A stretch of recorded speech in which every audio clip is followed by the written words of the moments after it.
Hello YouTubers, welcome to my YouTube channel. This is DJ Blink Blink.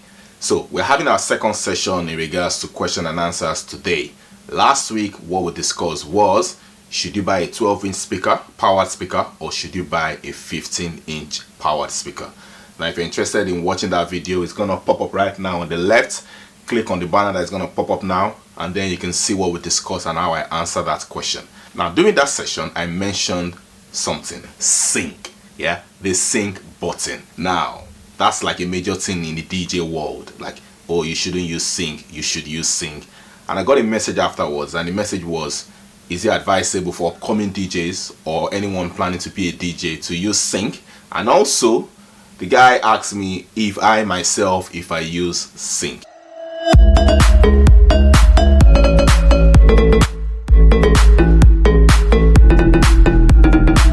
Now I'm going to answer both questions. First thing first, if you're a DJ or you're planning to be a DJ or you're an upcoming DJ, if you want to use sync, use sync. Yeah, there's nothing wrong in using sync. Now in regards to the second part of the question, do I, DJ Blink Blink, do I use sync? Do I use the sync button? Yes, I do.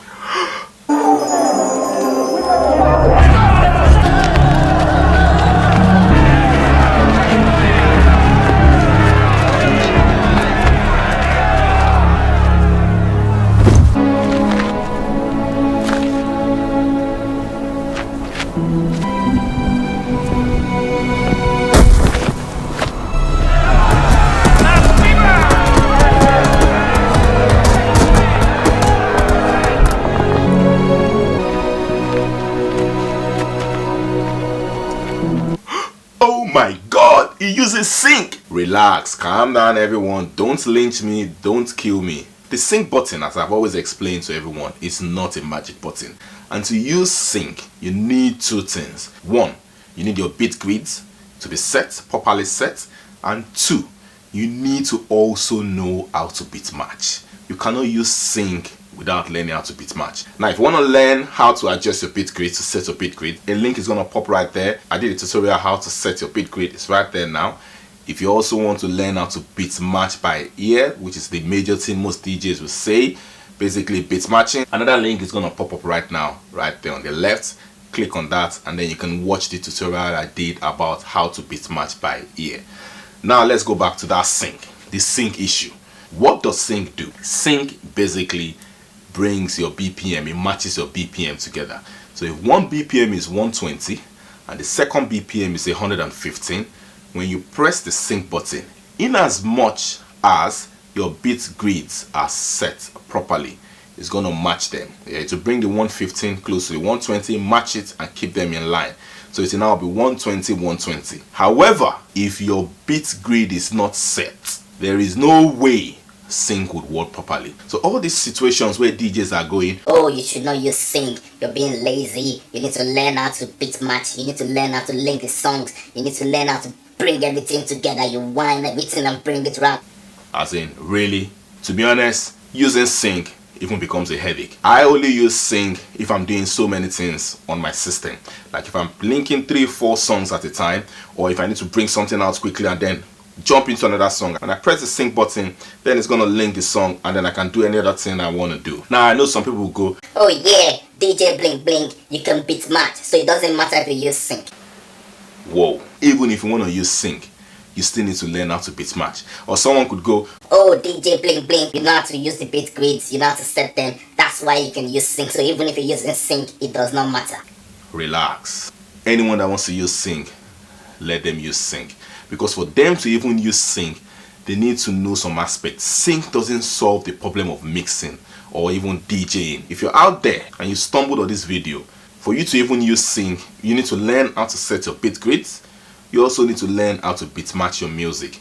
So even if you use sync, even if you press the sync button, that's not the end. It just brings the BPM together. You still need to decide where exactly do you want to mix those songs together. You still also need to decide when exactly do you want to release that song out. When do you want to drop it? At what moment? How do you want to mix it? Do you want to use your filter? There's so many things you need to do. So sync is just part of it. And for those DJs out there that go, oh, that Thou shalt not use sync. If you use sync, you're not a DJ. You don't know what you're doing. You need to also remember one thing. When you load your two songs, I'm talking to the DJs now that believe sync is bad. When you load your two songs, you're going to have a BPM 120 and maybe 115. Even looking at those numbers already, yeah, you're making use of the system. Yes, you didn't press sync, but you're making use of the system. Even looking at the waves and lining it together, you're still making it of the system. There are a lot of DJs out there. We're talking of top name DJs, and basically what they've all said, which is what I'm saying now. Sync is sync. If you don't want to use it, don't use it. If you want to use it, use it. When we go on DJ at events, what we need to do is to make people have fun. That's what we're there for. We're there to make people dance and have a good time. None of the guests or none of the ravers are going to come down and ask if you're using sync or not. So, the answer, should you use sync? If you want to, fine. If you don't want to use sync, it's not a problem. You just need to remember that it's a tool in your system. Some people are comfortable with it. Some people don't even know how to use it. Using sync, there's so many aspects that need to come into play. As a DJ, your mission, yes, is a mission. Your mission, if you're going to accept it, you need to make sure any way you want to do it, people out there at your event or at your party or if at your rave or anywhere, you need to make sure they have fun. Yeah, that's your mission. Any way you want to do it, either by using sync or not using sync. Yeah, that is the mission as a DJ out there. Don't let anyone make you feel bad. Using sync or not using sync, it does not matter. Now that's the end of this video. If you want to learn how to analyze your music library for your system, for your software, a video is going to pop up there now. You can click on that to watch how to analyze your library. And also, I made a review about a subwoofer. I'm going to discuss more about subwoofers later on down the line because someone asked a question about what subwoofer you should add to his tops. But if you're interested in a review I made about a Behringer subwoofer, basically 3000 watts, I used that subwoofer for 3 years. That's going to pop up there right now on the left. You can watch that and then you'll be able to have an idea if you should go for that subwoofer or not. Okay, as I said, I'll be loading a video every week, fingers crossed. If you have any questions, drop them in the comment section below. I would answer them and I'll also make a video about it. It's going to be like a learning sessions, loads of questions and answers that will be popping up onto my YouTube channel. Don't forget to like my video, give me a thumbs up, subscribe to my channel, the notification bell also, click on the notification bell so you will know when next I upload a video. Ladies and gents, I shall see you next week, hopefully, fingers crossed. It's your favorite DJ, the one and only DJ Blink Blink, signing out.